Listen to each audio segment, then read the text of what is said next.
വന്നു എന്താണ് കേരളത്തിൽ ജനസാഗരം എന്നൊക്കെ പറയുന്നുണ്ട്.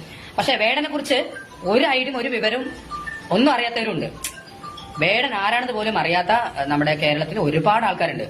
അതിന് നീ ഏതാടാ? നിന്നെ ഇതുവരെ കണ്ടിട്ടില്ലല്ലോടാ. എവിടുന്നൊക്കെയോ ഓരോ ദിവസം ഓരോ വേട്ടാവളിയന്മാരിങ്ങനെ പ്രത്യക്ഷപ്പെടുന്നുണ്ട് എന്നുള്ളതാ. വേടനെ ചൊറിയണം, നാലാൾ അറിയണം, വേറെ ആഗ്രഹമൊന്നുമില്ല. എന്തായാലും നാലാളെ അറിയിച്ചു കൊടുക്കാല്ലേ? കേക്കാം. ഞാൻ വന്നത് വേടന്റെ പാട്ട് കേട്ടത്. ഞാൻ ചെറമനല്ല, പുലയനല്ല, പാണനല്ല. അല്ല, ഇതിലൊക്കെ ജനിക്കാൻ എനിക്ക് ഭാഗ്യം കിട്ടിയില്ലല്ലോ. ഈ ഒരു ഇതില് ജനിക്കാനൊന്നും എനിക്ക് ഭാഗ്യം കിട്ടിയില്ലല്ലോ. അതിന്റെ അർത്ഥം മനസ്സിലായില്ല എല്ലാവർക്കും? ഇതിലൊന്നും എനിക്ക് ജനിക്കാൻ ഭാഗ്യം കിട്ടിയില്ലല്ലോ എന്നുള്ളത്.